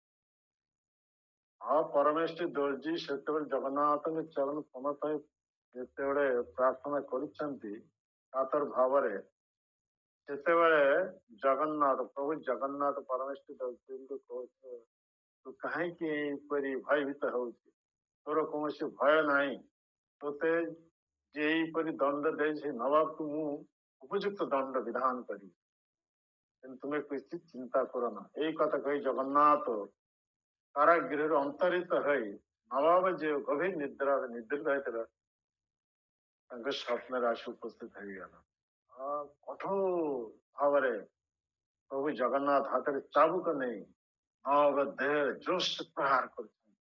ତୁ କାହିଁକି ମୋର ଏହିପରି ମୋର ଭକ୍ତଙ୍କୁ କାରାଗୃହରେ ରଖିଛି, ହାତ ଗୋଡରେ ଶିକୁଲି ବାନ୍ଧିକିରି ଆଉ ଅନାହାରରେ ତାକୁ ମାରିବା ପାଇଁ ଚାହୁଁଛି, ତୋତେ ମୁଁ ଛାଡ଼ିବି ନାହିଁ, ତ ବଂଶ ସହ ତୋତେ ମୁଁ ବିନାଶ କରିବି। ଏହିପରି ପ୍ରଭୁ ଯେତେବେଳେ ନବାବ ଦେହର ଚାବୁକ ତାର ପ୍ରହାର କରିଛନ୍ତି, ସେତେବେଳେ ନବାବ ଅତ୍ୟନ୍ତ ଭୀତତ୍ରସ୍ତ ହୋଇ ପ୍ରଭୁଙ୍କ ଚରଣ ପ୍ରଣତ ହୋଇ ଆତ୍ମରକ୍ଷା ପାଇଁ ପ୍ରାର୍ଥନା ଯେତେ କଲେ, ସେତେବେଳେ ଜଗନ୍ନାଥ କହିଲେ, ଠିକ ଅଛି, ତୁ ବର୍ତ୍ତମାନ ଗୋଟେ କାମ କର, ତୁମେ ଯାଇକିରି ମୋର ଭକ୍ତଙ୍କୁ କାରାଗୃହରୁ ମୁକ୍ତ କରେଇ ଦିଅ, ଆଉ ସମସ୍ତେ ତାଙ୍କ ଗୁରୁ ହିସାବରେ ବରଣ କର, ଆଉ ତାଙ୍କ ଶିଷ୍ୟ ହେଇଯାଅ। ଆଉ ସେଇ ପରମେଶ୍ୱର ଦର୍ଜୀଙ୍କୁ ତୁମେ ହାତୀ ପିଠରେ ବସାଇ ସମଗ୍ର ଦିଲ୍ଲୀରେ ତାର ମହିମା କଥା ତୁମେ ବ୍ୟକ୍ତ କର, ତାହେଲେ ତୁମେ ରକ୍ଷା ପାଇବ। ଇଏ ନବାବ ହାତ ଯୋଡ଼ିକରି ଜଗନ୍ନାଥଙ୍କୁ ଯାହା ନିର୍ଦ୍ଦେଶ ନତମସ୍ତକ ମାନିନେଲେ। ସାଙ୍ଗେ ସାଙ୍ଗେ ପ୍ରଭୁ ସେଇ ନିର୍ଦ୍ଦେଶରେ ଅନ୍ତରିତ ହେଇଗଲେ। ତା ପରଦିନ ପ୍ରାତଃ କାଳ ନବାବ ତାଙ୍କ ଲୋକମାନଙ୍କ ସହ ଆସି କାରାଗୃହ ଦ୍ୱାର ଉନ୍ମୋଚନ କଲେ। ଆଉ ଦେଖିଲେ ଅପୂର୍ବ ଦୃଶ୍ୟ, ଯୋଉ ପରମେଶ୍ୱର ଦର୍ଜୀଙ୍କ ହାତ ଗୋଡ ଶିକୁଲି ବନ୍ଧା ହେଇଥିଲା, ଯୋଉ ପରମେଶ୍ୱର ଦର୍ଜୀଙ୍କ ପୃଷ୍ଠ ତଳେ ବଡ କୁଞ୍ଜ ଥିଲା, ଶିକୁଲି ହାତ ଗୋଡ ଖୋଲି ଯାଇଥିଲା, ଆଉ ସେ କୁଞ୍ଜ ବି ସିଧା ହୋଇ ସୁପୁରୁଷରେ ପରିଣତ ହେଇଯାଏ। ଅଭାବ ଏ ଦୃଶ୍ୟ ଦେଖି ପ୍ରଭୁଙ୍କର ଅପାର କୃପା ଇଏ ଉପଲବ୍ଧି କରି ପରମେଶ୍ୱର ଦର୍ଜୀଙ୍କ ଚରଣ ସାଷ୍ଟାଙ୍ଗ ଦଣ୍ଡବତ ପ୍ରଣାମ କରି ପରମେଶ୍ୱର ଦର୍ଜୀଙ୍କୁ ସାମ୍ନା ହାତ ଯୋଡ଼ି ନବାକୁ କହିଛନ୍ତି, ଆଜିଠାରୁ ଆପଣ ମୋର ଗୁରୁ ହେଲେ। ପ୍ରଭୁଙ୍କର ଏ ନିର୍ଦ୍ଦେଶ, କେବଳ ମୁଁ ନୁହେଁ, ମୋର ବଂଶ ଯେତେ ସବୁ ଆପଣଙ୍କ ଶିଷ୍ୟ ହେଲା। ଏହିପରି ଭାବରେ ପରମେଶ୍ୱର ଦର୍ଜୀଙ୍କୁ ଉପଯୁକ୍ତ ସମ୍ମାନ ପ୍ରଦର୍ଶନ କରାଇ ଏକ ଉତ୍ତମ ହାତୀ ପୃଷ୍ଠରେ ତାଙ୍କୁ ବସାଇ ମୁଣ୍ଡରେ ଉତ୍ସିଷ ବନ୍ଧାଇ କାନରେ କୁଣ୍ଡଳ ଲଗାଇ ଏହିପରି ପରମେଶ୍ୱର ଦର୍ଜୀଙ୍କର ମହିମା କଥା ସମଗ୍ର ଦିଲ୍ଲୀରେ ଏକ ଶୋଭାଯାତ୍ରା ସହ ନିଜ ମୁଖରେ ଏଠାରେ ଦେଖାଯାଉଛି ପରମେଶ୍ୱର ଦର୍ଜୀ ଭଗବାନଙ୍କର ମହାନ ଭକ୍ତ ହେବା ଯୋଗୁଁ ସେ ନବାବର ଲାଗି ଯୋଉ ତକିଆ ତିଆରି କରିଥିଲେ, ସେଇ ତକିଆ ମଧ୍ୟରେ ଗୋଟେ ତକିଆ ଭଗବାନଙ୍କର ସେବାରେ ଲଗେଇ ଦେବା ଯୋଗୁଁ ଭଗବାନଙ୍କ କୃପାରୁ ତାଙ୍କର ମହିମା କଥା ସମଗ୍ର ଜଗତରେ ଏହିପରି ଚାଲିଥିଲା। ସେ ପରମେଶ୍ୱର ଦର୍ଜୀ ପ୍ରଥମ ଦେଖିବାକୁ ଉପସ୍ଥିତ ଥିଲା ଭଗବାନ ଜଗନ୍ନାଥଙ୍କ କୃପାରୁ ଆଜି ଅତି ସୁନ୍ଦର ସୁପୁରୁଷରେ ପରିଣତ ହେଇଯାଇଛନ୍ତି। ନବେଙ୍କର ଗୁରୁ ହେଇଯାଏ। ଏଇପରି ଉଚ୍ଚ ସମ୍ମାନିତ ହେଇଛନ୍ତି। ଏଇଠାରୁ ଠିକ ସେଇପରି ଏ ତ୍ରିବକ୍କା କଂସର ଲାଗି ଯୋଉ ଅନୁଲେପ ନେଇ ଯାଉଥିଲେ, ଆଜି କୃଷ୍ଣ ବଳ ରୂପେ ପ୍ରତି ଆକୃଷ୍ଟ ହୋଇ ସ୍ୱଭାବଗତ ହିସାବରେ ସେ କୃଷ୍ଣଙ୍କର ଦାସୀ ହିସାବରେ ନିଜ ପରିଚୟ ଦେବାକୁ ଲାଗିଲେ। ନିଜ ହାତରେ ସେଇ ଅନୁଲେପନ କଂସର ଅନୁଲେପନ ନେଇ କୃଷ୍ଣ ବଳବନ୍ତ ଦେହରେ ଲେପନ କରିବା ଯୋଗୁଁ ଆଜି କୃଷ୍ଣଙ୍କର କୃପାରୁ ସେ ତ୍ରିବକ୍କାରୁ ଅତି ସୁନ୍ଦର ଦିବ୍ୟ ରମଣୀରେ ପରିଣତ ହେଇଗଲା। ଅତି ଦିବ୍ୟ ସୁନ୍ଦର ରମଣୀରେ ଯେତେ ପରିଣତ ହେଇଗଲା, ସେତେ ପୂଜାଙ୍କର ମଧ୍ୟରୁ ଏ ପ୍ରଣୟ ଭାବ ପ୍ରକଟ ହେଇଗଲା। ଅର୍ଥାତ୍ ଭଗବାନଙ୍କ ପ୍ରତି ପ୍ରଣୟ ଭାବ ଜାତ ହେବା ଯୋଗୁଁ ଭଗବାନ ଯେତେବେଳେ ତାଙ୍କୁ ଛାଡ଼ି ଯିବା ପାଇଁ ପ୍ରସ୍ତୁତ ହେଲେ, ସେତେବେଳେ କୁବ୍ଜା ଭଗବାନଙ୍କୁ ଉତ୍ତରେ ଧରି ଏକ ପ୍ରେୟସୀ ଯେମିତି ପ୍ରେମିକଙ୍କର ଉତ୍ତରେ ଧରି ଯେମିତି ପ୍ରଣୟ ଭାବ ପ୍ରକଟ କରନ୍ତି, କୁବ୍ଜା ଆଜି ସେଇପରି ଭଗବାନ କୃଷ୍ଣଙ୍କୁ ଉତ୍ତରି ଧରି ଏଇପରି ପ୍ରଣୟ ଭାବ ପ୍ରକଟ କରି ତାଙ୍କୁ ତାଙ୍କ ଘରକୁ ନେବା ପାଇଁ ଚାହୁଁଥିଲେ। ପରବର୍ତ୍ତୀ ଘଟଣା ସବୁ ଆସିବେ ଏଇପରି, ପର କଥା ସବୁ ରହିଛି ବହୁତ କଥା। ଏଠାରେ ଆମର ଶିକ୍ଷଣୀୟ ବିଷୟ ହଉଛି ଯେ ଆମେ ଯେହେତୁ ମନୁଷ୍ୟ ଦେହ ପ୍ରାପ୍ତ ହେଇଛେ, ଆମର ଏକମାତ୍ର ଉଦ୍ଦେଶ୍ୟ ହେଉଛି ଭଗବାନଙ୍କ ପ୍ରସନ୍ନ ବିଧାନ। ଆମେ ଭଗବାନଙ୍କ ଛାଡ଼ି ଭଗବାନଙ୍କର ବସ୍ତୁ ନେଇ ଅନ୍ୟ ସବୁ ତଥାକଥିତ ସଜନାକ୍ଷ ଦସ୍ୟୁ ସଜ୍ଜନ ନାମରେ ଏସବୁ ଦସ୍ୟୁ ସେମାନଙ୍କ ସେବାରେ ଆମେ ଲଗାଉଛେ। ଏସବୁ ଦୁରୁପଯୋଗ। କିନ୍ତୁ ସେଇ ସବୁ ବସ୍ତୁ ନେଇ ଯଦି ଆମେ ଭଗବାନଙ୍କ ସେବାରେ ଲଗାଇ ଦେଇପାରିବା, ଏହା ସଦୁପଯୋଗ। ଏଇ ରୂପ ସଦୁପଯୋଗ ଦ୍ୱାରା ଆମେ ଭଗବାନଙ୍କ କୃପାରୁ ପରମ ସିଦ୍ଧି ପ୍ରାପ୍ତ ହେଇପାରିବା।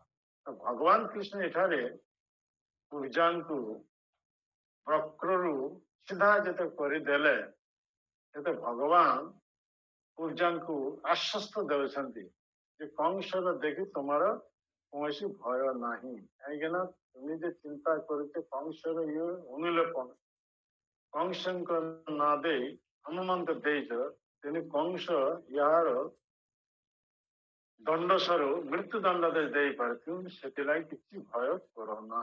କାରଣ କୃଷ୍ଣ ଆସିଛନ୍ତି ଏ ଧରାଧାମକୁ ଏଇପରି ଦୁଷ୍କୃତ ରାଜା କଂସ ଏହାକୁ ସଂହାର କରି ନିଜ ଭକ୍ତମାନଙ୍କୁ ସୁରକ୍ଷା ଦେବେ। ତେଣୁ ଭଗବାନ କୃଷ୍ଣ ଗୀତାରେ ପରିଷ୍କାର ଭାବେ କହିଦେଇଛନ୍ତି, ପରିତ୍ରାଣାୟ ସାଧୁନାଂ ବିନାଶାୟ ଚ ଦୁଷ୍କୃତମ୍ ଧର୍ମ ସଂସ୍ଥାପନାର୍ଥାୟ ସମ୍ଭବାମି।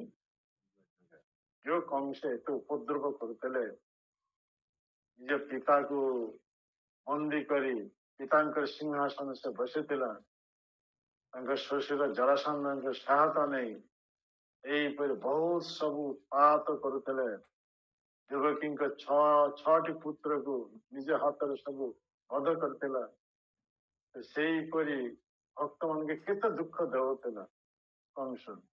ସେ ଭକ୍ତମାନଙ୍କ ପ୍ରାର୍ଥନା ଭଗବାନ ନିଜ ଧାମ ଗୋଲକ ବୃନ୍ଦାବନ ଛାଡ଼ି ଏ ଧରାଧାମକୁ ଆସିଛନ୍ତି ଏଥିଲାଗି ଯେ ଦୁଷ୍କୃତକାରୀ ରାଜାମାନଙ୍କୁ ବିନାଶ କରି ପୃଥିବୀକୁ ସ୍ୱାଭାବିକ ଅବସ୍ଥା ନେଇ ଆସିବ। ଅର୍ଥାତ୍ ପୃଥିବୀ ଯେ ଅବନତ ହେଇଯାଇଛନ୍ତି ଦୁଷ୍ଟ ରାଜାମାନଙ୍କର ଭାରରେ, ତାହାକୁ ସ୍ୱାଭାବିକ ଅବସ୍ଥା ନେଇ ଆସିବେ। ସେଇ ପୃଥିବୀ ଦେବୀ ପ୍ରକାଶ ସ୍ୱରୂପ ଏଠାରେ କୁବ୍ଜା। এই ବିଶ୍ୱନାଥ ଚକ୍ରବର୍ତ୍ତୀ ପ୍ରଥମ ଶ୍ଲୋକରେ ଭାବାର୍ଥ ପ୍ରଭୁପାଦ ସେଇ କଥା କହିଛନ୍ତି, ଏଇ କଥା କହିଛନ୍ତି ଯେ ପୃଥିବୀ ଦେବୀ ଏଇ କୁବ୍ଜା ହେଉଛନ୍ତି ଭଗବାନଙ୍କର ଅନ୍ତରଙ୍ଗ ଶକ୍ତି ସତ୍ୟଭାମଙ୍କର ଅଂଶ ପ୍ରକାଶ। ଅଂଶ ପ୍ରକାଶ ମାନେ ଏଠାରେ କୁହାଯାଉଛି ଯେ ପୃଥିବୀ ଦେବୀ ବର୍ତ୍ତମାନ ମୂର୍ତ୍ତିମନ୍ତ ରୂପେ କୁବ୍ଜା ରୂପରେ ଏଠାରେ ଅବସ୍ଥାନ କରୁଛି। ତ କୁବ୍ଜା ଯେହେତୁ ଭଗବାନଙ୍କର ପ୍ରେୟସୀ, ତେଣୁ ତାଙ୍କ ମୁଖମଣ୍ଡଳ ଅତି ସୁନ୍ଦର, କିନ୍ତୁ ଦେହଟା ଏଇ ତିନି ଜାଗା ବକ୍ର ହେବା ଯୋଗୁଁ ଏ ଅବନତ ହେଇ ଚାଲୁଥିଲା। ତେଣୁ ଭଗବାନ ଆଜି ତାଙ୍କେ ସେ ଅବନତରୁ ସିଧା କରିଦେଲେ। ଅର୍ଥାତ୍ ତିନି ଜାଗା ଯୋଉ ବକ୍ର ଥିଲା ସେ ବକ୍ରକୁ ସିଧା କରିଦେଲେ, ସୁନ୍ଦରୀ ରମଣୀରେ ପରିଣତ କରିଦେଲେ। ଯେହେତୁ ପୂଜା ଏହିପରି ତିନି ପ୍ରକାର ସେବା ଦ୍ୱାରା ଭଗବାନ ପ୍ରସନ୍ନ ବିଧାନ କରିଥିଲେ। ପ୍ରଥମ ମଧୁର ବାକ୍ୟ ଦ୍ୱାରା ଭଗବାନଙ୍କୁ ସମ୍ବୋଧନ କରିଥିଲେ ଯେ ଇଏ ଉତ୍ତମ ଅନୁଲେପନ ତମ ଦୁଇ ଜଣ ବ୍ୟତୀତ ମୁଁ କାହାକୁ ଲଗାଇବି, ତେଣୁ ଇଏ ଅନୁଲେପନ ମୁଁ ତୁମମାନଙ୍କ ଦେହରେ ଲଗାଇବି। ସେଇପରି ମଧୁର ବାକ୍ୟରେ କଂସର ସେ ଅନୁଲେପନ ପୂଜା ନିଜ ହାତରେ କୃଷ୍ଣ ବଲ୍ଲଭଙ୍କ ଦେହରେ ଲଗାଇବି। ଏ ସେବା ମନୋଭାବ। ସେଇପରି ତାପରେ ଏ ମଧୁର ବାକ୍ୟ ଦ୍ୱାରା ତାପରେ ସେଇ ଅଗୁରୁ ବା ଇଏ ଅନୁଲେପନ, ସୁନ୍ଦର ଅନୁଲେପନ, ସୁଗନ୍ଧଯୁକ୍ତ ଅନୁଲେପନ ଏ କଂସର ଲାଗି ସେ ନେଇଯାଉଥିଲେ। ସେ ଅନୁଲେପନ କଂସକୁ ନ ଦେଇ ଏ କୃଷ୍ଣ ବଲ୍ଲଭଙ୍କ ଦେହରେ ଲଗାଇଲେ। ଦ୍ୱିତୀୟ ସେବା। ତୃତୀୟ, ସେ ନିଜ ହାତରେ ଏଇ ଅନୁଲେପନ କୃଷ୍ଣ ବଲ୍ଲଭଙ୍କ ଦେହରେ ଲଗାଇଥିଲେ।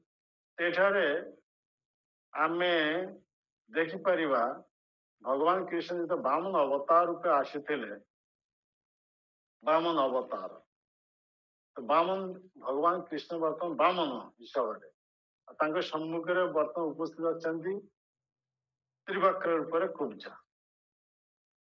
ଏଠାରେ ଏକ ସୁନ୍ଦର କଥା ଏଠାରେ କୁହାଯାଉଛି ଯେ ଭଗବାନ କୃଷ୍ଣ ବାମନ ଅବତାର ରୂପ ଧାରଣ କରି ବୋଲି ମହାରାଜଙ୍କ ଯୋଗସ୍ଥଳୀରେ ଆସି ଉପସ୍ଥିତ ହେଇଥିଲେ। ବୋଲି ମହାରାଜ ଦାନ ଦେବା ପାଇଁ ଯେତେ ପ୍ରସ୍ତୁତ ହେଇଥିଲେ, ସେତେବେଳେ ଭଗବାନ ବାମନ ଅବତାର ରୂପ ଧାରଣ କରି ଶ୍ରୀପାଦ ଭୂମି ପ୍ରାର୍ଥନା କରିଥିଲେ। ତ ଶ୍ରୀପାଦ ଭୂମି ଦେବା ପାଇଁ ସର୍ତ୍ତ କରି ନେବା ପାଇଁ ସେ ବୋଲି ମହାରାଜଙ୍କୁ ପ୍ରତିଶ୍ରୁତି କରିବା ପାଇଁ କଣ କରିଥିଲେ ନା କମଣ୍ଡଳରେ ଜଳ ନେଇ ତା ସର୍ତ୍ତ କରିବାକୁ ହେବ। ତେଣୁ ବୋଲି ମହାରାଜ କମଣ୍ଡଳରେ ଜଳ କେବଳ ହାତରେ ନେଇ ଏ ସର୍ତ୍ତ କରିଥିଲେ। କିନ୍ତୁ ଏଠାରେ ଦେଖାଯାଉଛି ବୋଲି ମହାରାଜଙ୍କ ଠାରୁ ଶତ ଶତ ଗୁଣ ଅଧିକ ଏଠାରେ ପୂଜା ସୌଭାଗ୍ୟବତୀ। ସେ କେବଳ ସେ ଅନୁଲେପନ କେବଳ କୃଷ୍ଣଙ୍କୁ ଦାନ କରିନଥିଲେ, ନିଜ ହାତରେ କୃଷ୍ଣ ବଲ୍ଲଭଙ୍କ ଦେହରେ ଲଗାଇ ଡାଇରେକ୍ଟ ସେବା ଏଇପରି ପ୍ରାପ୍ତ ହେଇଥିଲା। ବୋଲି ମହାରାଜ ଏଇପରି ଡାଇରେକ୍ଟ ସେବା ପ୍ରାପ୍ତ ହେଇନଥିଲେ, ନିଜ ହାତରେ ଏଇପରି ଭଗବାନଙ୍କ ସେବା ଯୁକ୍ତ ହେଇପାରିନଥିଲେ, କିନ୍ତୁ ଏଇଟା ସେ କେବଳ ଦାନ କରିଥିଲେ ସର୍ତ୍ତ କରିବା ପାଇଁ, ଏଇ ପ୍ରତିଶ୍ରୁତି ଦେଇଥିଲେ କମଣ୍ଡଳୀ ଜଳ ନେଇ। କିନ୍ତୁ ଏଠାରେ କୁବ୍ଜା ସେ ଅନୁଲେପନ ନିଜ ହାତରେ କୃଷ୍ଣ ବଲ୍ଲଭଙ୍କ ଦେହରେ ଲଗାଇଥିଲେ। ଏଇପରି ମହତ୍ୱପୂର୍ଣ୍ଣ ସେବା କରିବା ଯୋଗୁଁ ଭଗବାନ କୃଷ୍ଣ ତାକୁ ଅତି ଉତ୍ତମ ସୁନ୍ଦରୀ ନାରୀରେ ପରିଣତ କରାଇଲା। ଏତେ ଉତ୍ତମ ସୁନ୍ଦର ନାରୀରେ ପରିଣତ କରିଥିଲା, ଯେଉଁଥିଲାଗି ପୂଜା ଏତେ ସୌଭାଗ୍ୟବତୀ ହେଇଥିଲେ, ତାଙ୍କର ଭିତରେ ପ୍ରଣୟ ଭାବ ପ୍ରକଟ ହେଇଯାଏ। ସେଠାରେ ଉପସ୍ଥିତ ଅଛନ୍ତି ଇଏ ସାକ୍ଷାତ କୃଷ୍ଣଙ୍କ ବଡ ଭାଇ ବଳରାମ ଆଉ ଯେତେ ଗୋପ ଶାଖା ମାନେ ଉପସ୍ଥିତ ଅଛନ୍ତି, ସେମାନେ ସବୁ ଦେଖୁଛନ୍ତି। ସେମାନଙ୍କ ସମ୍ମୁଖରେ ଏଇପରି କୁବ୍ଜାଙ୍କ ଭିତରେ ଯେତେ ପ୍ରଣୟ ଭାବ ପ୍ରକଟ ହେଇଯାଇଥିଲା, ସେ ସେତେବେଳେ ନିର୍ଲଜ୍ଜ ଭାବରେ ଏଇପରି କୃଷ୍ଣଙ୍କର ଉତ୍ତରୀ କରି ଆକର୍ଷଣ କରିଥିଲେ, କହୁଥିଲେ ମୁଁ ତୁମକୁ ଛାଡି ଯାଇପାରିବି ନାହିଁ। ଏ ଭଗବାନଙ୍କ ଅଦ୍ଭୁତ ଲୀଳା। ଏଠାରେ କୃଷ୍ଣ ସେ ସେତେବେଳେ ମଧୁର ବାକ୍ୟରେ ଅର୍ଥାତ୍ ପ୍ରଥମେ ସେ ବଳରାମକୁ ଅନାଉଥିଲେ, ତାପରେ ଶାଖା ମାନଙ୍କ ଆଡକୁ ଅନାଉଥିଲେ।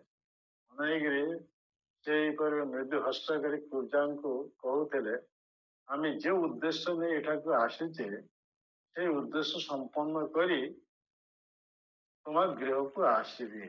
ଆମେ ତ ବର୍ତ୍ତମାନ ଆମର କୌଣସି ଆଶ୍ରୟ ନାହିଁ, ଅର୍ଥାତ୍ କୃଷ୍ଣ ବଲ୍ଲଭ କୌଣସି ଆଶ୍ରୟ ନାହିଁ ନଥିଲା ମଥୁରାରେ, କାହିଁକି ନା ସେ ମାନେ ଆସିଛନ୍ତି ବୃନ୍ଦାବନରୁ, ଆସିଛନ୍ତି ମଥୁରାକୁ। ମଥୁରାରେ ସ୍ୱତନ୍ତ୍ର ସେମାନଙ୍କୁ ରହିବା ପାଇଁ କୌଣସି ଘର ନଥିଲା। ବିଶେଷ କରି କୃଷ୍ଣ ତେଣୁ ଗୃହ କହିଲେ ବୁଝାଉଛି ଗୃହିଣୀ। ଗୃହିଣୀ ଯେତେ ବିବାହ କରିବେ ସେତେବେଳେ ତାର ଆଶ୍ରୟ ମିଳିବେ। ଅର୍ଥାৎ ଗୃହିଣୀ କଥାର ଅର୍ଥ ହେଉଛି ଗୃହ। ଗୃହର ଆକ୍ଚୁଆଲି ଅର୍ଥ ହେଉଛି ଗୃହିଣୀ। ଗୃହିଣୀ ଯେତେବେଳେ ଅର୍ଥାତ ବିବାହ ଯେତେବେଳେ କରିବେ ସେତେବେଳେ ତାର ଆଶ୍ରୟ ଘର ମିଳିବ। ବର୍ତ୍ତମାନ କୃଷ୍ଣ ଅବିବାହିତ, ତେଣୁ ତାଙ୍କର କୌଣସି ଆଶ୍ରୟ ନାହିଁ। ଏହିପରି ପୂଜାଙ୍କର ଭଳି ଏକ ପ୍ରେୟସୀ ଯେତେବେଳେ ସେ ପ୍ରାପ୍ତ ହେଇସାରିଲେ ତାଙ୍କର ଆଶ୍ରୟ ସେ ରହିବେ। ଅର୍ଥାତ ସେ ଆସିଛନ୍ତି କୃଷ୍ଣ କେଉଁଥି ଲାଗି? ମଥୁରାକୁ ଆସିଛନ୍ତି କଂସକୁ ବଧ କରିବା ପାଇଁ ଏବଂ ନିଜର ପିତା ମାତା ଦେବକୀ ବସୁଦେବ କଂସଙ୍କ ଦ୍ୱାରା ଯେ କାରାଗୃହ ରହିଛନ୍ତି କାରାଗୃହରୁ ମୁକ୍ତ କରାଇବା ପାଇଁ ଏହି କାର୍ଯ୍ୟ ସମ୍ପନ୍ନ କରି ତାପରେ ସେ ଆସିବେ ଏ କୁବ୍ଜାଙ୍କର ଗୃହକୁ, କୁବ୍ଜାଙ୍କର ମନୋବାସନା ପୂର୍ଣ୍ଣ କରିବା। ଏହି ପ୍ରସଙ୍ଗରେ ପ୍ରଭୁପାଦ ବିଶ୍ୱନାଥ ଚକ୍ରବର୍ତ୍ତୀ ଟୀକା ଉଦ୍ଧୃତ କରି এই କଥା ପ୍ରଥମ ଶ୍ଲୋକରେ କହିଛନ୍ତି ଯେ ପୂଜା ହେଉଛନ୍ତି ଏ ସତ୍ୟଭାମଙ୍କର ଅଂଶ ପ୍ରକାଶ। ସତ୍ୟଭାମ ହେଉଛନ୍ତି ଭଗବାନ କୃଷ୍ଣଙ୍କର ଅନ୍ତରଙ୍ଗ ଶକ୍ତି ଅନ୍ତର୍ଭୁକ୍ତ ଭଗବାନ କୃଷ୍ଣଙ୍କ ପ୍ରେୟସୀ। ସେଇ ପୂଜାଙ୍କର ତିନି ଜାଗାରେ ବକ୍ର, ବକ୍ର ମାନେ ଇଏ ତୁଳନା ଦେଉଛନ୍ତି ଯେହେତୁ ସେ ପୃଥିବୀର ମୂର୍ତ୍ତିମନ୍ତ ପ୍ରକାଶ ପୂଜା ରୂପରେ ପୃଥିବୀ ପୃଷ୍ଠରେ ଏହିପରି ଆଶୀର୍ଭାବପନ୍ନ ଲୋକମାନଙ୍କର ଉତ୍ପାଦ ବଢ଼ିଯିବା ଯୋଗୁଁ ପୃଥିବୀ ଦେବୀ ଅବନତ ହେଇଯାଏ। ତେଣୁ ଭଗବାନ କୃଷ୍ଣ ଆସିଛନ୍ତି ପୃଥିବୀକୁ ସ୍ୱାଭାବିକ ଅବସ୍ଥା ଫେରି ଆଣିବା ପାଇଁ, ଅର୍ଥାତ ଅବନତ ଭାର ଅପହରଣ କରି ପୃଥିବୀକୁ ସ୍ୱାଭାବିକ ଅବସ୍ଥା ଫେରି ଆଣିବା ପାଇଁ। ଆଉ ଏଠାରେ ସେଇ ତାର ମୂର୍ତ୍ତିମନ୍ତ ରୂପରେ ପୂଜା ସ୍ୱରୂପ ତିନି ଜାଗାରେ ଯେ ବକ୍ର ତାକୁ ସିଧା କରିଦେବା। ଭଗବାନ କୃଷ୍ଣ ବର୍ତ୍ତମାନ ପୂଜାଙ୍କୁ ସିଧା କରିଦେଲେ, ଅତ୍ୟନ୍ତ ସୁନ୍ଦର ନାରୀ ରୂପେ ପରିଣତ କରିଦେଲେ। ଆଉ ପୂଜା ବର୍ତ୍ତମାନ ଭଗବାନ କୃଷ୍ଣଙ୍କର ପ୍ରେୟସୀ ହେଇଗଲା। ଏହିପରି ଆମର ସମସ୍ତଙ୍କ କର୍ତ୍ତବ୍ୟ ହଉଛି এই ଭଗବାନଙ୍କ ସେବାରେ ନିଜର ଯାହା କିଛି ଅଛି ଧନ ସମ୍ପଦ ଏବଂ ପ୍ରାଣ ସବୁ କିଛି ଭଗବାନଙ୍କ ସେବାରେ ଯଦି ଆମେ ଉତ୍ସର୍ଗ କରିବା ତାହେଲେ ଆମର ଜୀବନ ସାର୍ଥକ ହେବ। ଆମେ ସେତେବେଳେ ଭଗବାନଙ୍କର କୃପାରେ ଭଗବାନଙ୍କୁ ଉତ୍ତମ ଭକ୍ତରେ ପରିଣତ ହେଇପାରିବା, ଉତ୍ତମ ସେବକରେ ପରିଣତ ହେଇପାରିବା। ଆମର ଜୀବନ ସାର୍ଥକ ହେଇଯିବ। ଆମର ଉଦ୍ଦେଶ୍ୟ ହେଉଛି ଭଗବାନ ଆମମାନଙ୍କୁ ସୃଷ୍ଟି କରିଛନ୍ତି, ସେ ହେଉଛନ୍ତି ଏକମାତ୍ର ସେବ୍ୟ ବସ୍ତୁ। ଆମେ ସମସ୍ତେ ହଉଛେ ତାଙ୍କର ସେବକ। ଆମର କର୍ତ୍ତବ୍ୟ ଅଛି ଭଗବାନଙ୍କ ସେବାରେ ଯେତେବେଳେ ଆମେ ଯୁକ୍ତ ହେଇଯିବା ସେତେବେଳେ ଆମେ ଅତି ସୁନ୍ଦର ସ୍ଥିତି ପ୍ରାପ୍ତ ହେଇପାରିବା। ଅର୍ଥାତ୍ ଭଗବାନଙ୍କର ଏକ ବିଶ୍ୱସ୍ତ ସେବକ ହିସାବରେ ଭଗବାନଙ୍କ ନିତ୍ୟ ପ୍ରେମ ସେବାରେ ଯେତେ ଯୁକ୍ତ ହେଇପାରିବା ସେତେବେଳେ ଆମେ ଆନନ୍ଦ ସାଗରରେ ନିମଜ୍ଜିତ ହେଇପାରିବା। ତେଣୁ ଏଠାରେ ପୂଜାଙ୍କର ମାଧ୍ୟମରେ ଆମେ ଶିକ୍ଷା ଲାଭ କରିବା। ପୂଜା ଯୋଉ କଂସର ଯୋଉ ଅନୁଲେପନ ବସ୍ତୁ ସେ ହେୟ ଭାବରେ କୃଷ୍ଣ ବଳରାମଙ୍କର ଲଗାନ କରି ଅତି ପ୍ରୀତି ସହକାରେ ତାମାନେ ପୂଜା ମାଧ୍ୟମ ଆମକୁ ଶିକ୍ଷା ଲାଭ କରିବା କେବେ ଆମେ ଯାହା କିଛି ଭଗବାନଙ୍କୁ ପ୍ରଦାନ କରିବା ତା ଅତି ପ୍ରୀତି ସହକାରେ ପ୍ରଦାନ କରିବା। ଯଦି ଆମେ କିଛି ଭଗବାନଙ୍କ ସେବା କରିବା ପାଇଁ ଚାହୁଁଛେ ତାହେଲେ ଅତି ପ୍ରୀତି ସହକାରେ ସେବା କଲେ ତାହେଲେ ଭଗବାନ ତା ଗ୍ରହଣ କରିବେ ଆଉ ଭଗବାନ ଅତ୍ୟନ୍ତ ପ୍ରସନ୍ନ ହେବେ। ଭଗବାନଙ୍କ କୃପାରେ ଆମର ସମସ୍ତ ଅମଙ୍ଗଳ ଦୂରୀଭୂତ ହେଇଯିବ, ସମସ୍ତ ଅମଙ୍ଗଳ ପୂଜା ଏକ ଆଦର୍ଶ ଶିକ୍ଷିକା ହିସାବରେ ପୂଜାଙ୍କ ଠାରୁ ଆମେ ଏଇ ସବୁ ଶିକ୍ଷା ଲାଭ କରିବା। ପୂଜା କେତେ ପ୍ରୀତି ସହକାରେ ସେ କଂସର ଅନୁଲେପନ ନେଇ ଭଗବାନଙ୍କର ସେବାରେ ଲଗାଏ ଆଉ କେତେ ମଧୁର ବାକ୍ୟରେ ଭଗବାନଙ୍କୁ ସମ୍ବୋଧନ କଲେ। ଆଉ ଏ ଅନ୍ୟର ବସ୍ତୁ ଅନ୍ୟର ସେବା ଲାଗି ଯା ନେଇ ଯାଉଥିଲେ ତା ଭଗବାନଙ୍କ ସେବାରେ ଲଗେଇ। ଆମର କର୍ତ୍ତବ୍ୟ ହଉଛି ସବୁକିଛି ଭଗବାନଙ୍କ ସେବାରେ ଲଗେଇବା। ତେଣୁ ଏଥିରେ ଆମେ ବାସ୍ତବ ଧର୍ମ ଅନୁସରଣ କରିପାରିବା। ତେଣୁ ଭଗବାନ ନିଜ ମୁଖରେ ଏ ପଦ୍ମ ପୁରାଣ ଏ କଥା କହିଛନ୍ତି, ମନ ନିମିତ୍ତଂ କ୍ରୀତଂ ପାପଂ ଧର୍ମାୟ କଳ୍ପ ମାମ ଅନଦୃତଂ ଧର୍ମ ପାପଂ ସାତ୍ ନ ପ୍ରଭାବ। ମୋ ପାଇଁ ଯଦି କେହି ତଥାକଥିତ ମୋ ପାଇଁ ଯଦି କେହି ପାପ କର୍ମ କଲା ତାହେଲେ ତାହେଲେ ମୋ ପ୍ରଭାବରେ ତା ପ୍ରକୃତ ଧର୍ମ। ଦେଖନ୍ତୁ ଏଠାରେ କେତେ ବଢିଆ କଥା କୁହାଯାଇଛି, ମନ ନିମିତ୍ତ କ୍ରୀତଂ ପାପଂ ଧର୍ମାୟ କଳ୍ପ। ମୋ ପାଇଁ ଯଦି କେହି କୌଣସି ପ୍ରକାର ପାପ କର୍ମ କଲା ତାହେଲେ ମୋ ପ୍ରଭାବରେ ତା ପ୍ରକୃତ ଧର୍ମରେ ପରିଣତ ନାହିଁ। ଏଠାରେ କୁବ୍ଜା ରାଜାଙ୍କର ଅନୁଲେପନ କଂସର ଲାଗି ଯେ ଅନୁଲେପନ ନେଇଯାଉଥିଲା, ସେରେ କଂସକୁ ଦେବା ପାଇଁ ସେ ନେଇଯାଉଥିଲା କଂସର ଦାସୀ ହିସାବରେ। କିନ୍ତୁ ସେ କଂସକୁ ନ ଦେଇ ଭଗବାନ କୃଷ୍ଣ ବଳରାମଙ୍କୁ ସେବାରେ ଲଗାଇଲେ। ଏହା ପ୍ରକୃତ ଧର୍ମରେ ପରିଣତ ହେଇଗଲା। ମାମ ଅନଦୃତଂ ଧର୍ମଂ ପାପଂ ସାତ୍ ମତ୍ ପ୍ରଭାବ। ମତେ ଅନାଦର କରି କେହି ଯଦି ତଥାକଥିତ ଧର୍ମ ଆଚରଣ କଲେ ତାହେଲେ ଭଗବାନ କୃଷ୍ଣଙ୍କ କୃପା ତାହା ପ୍ରକୃତ ଅଧର୍ମ ପାପ। ଯେମିତି ଧୋବା ସେ କଂସର ପୋଷାକ ରାଜକୀୟ ପୋଷାକ ସବୁ ନେଇ ଯାଉଥିଲେ, ତ କୃଷ୍ଣ ବଳରାମ ତା ପାଖରୁ ଦୁଇ ଜଣଙ୍କ ଲାଗି କୃଷ୍ଣ ବଳରାମ ଦୁଇ ଜଣଙ୍କ ଲାଗି ଦୁଇଟା ପୋଷାକ ମାଗିଲେ। କିନ୍ତୁ କଂସର ସେ ଧୋବା ଅତ୍ୟନ୍ତ ରୁଷ୍ଟ ହେଇ ସେତେବେଳେ ଭର୍ସନା ବାକ୍ୟରେ କୃଷ୍ଣ ବଳରାମଙ୍କୁ ଭର୍ସନା କରିବାକୁ ଲାଗେ। ତୁମେ ସେ ଗାଉଁଲି ପିଲା ରାଜକୀୟ ପୋଷାକ ପିନ୍ଧିବା ପାଇଁ ଚାହୁଁଛ, ତୁମେ ଜୀବନର ଭୟ ନାହିଁ, ଏହାର ପରିଣାମ କଣ? ଏହିପରି କଠୋର ବାକ୍ୟ ଦ୍ୱାରା କୃଷ୍ଣ ବଳଙ୍କୁ ଭର୍ସନା କରିଥିଲେ। ତେଣୁ ତା ଯୋଗୁଁ ଭଗବାନ କୃଷ୍ଣ ଅତ୍ୟନ୍ତ ରୁଷ୍ଟ ହୋଇ କେବଳ ହାତ ଅଙ୍ଗୁଳି ଦ୍ୱାରା ତାର ମସ୍ତକ ଛେଦନ କଲେ।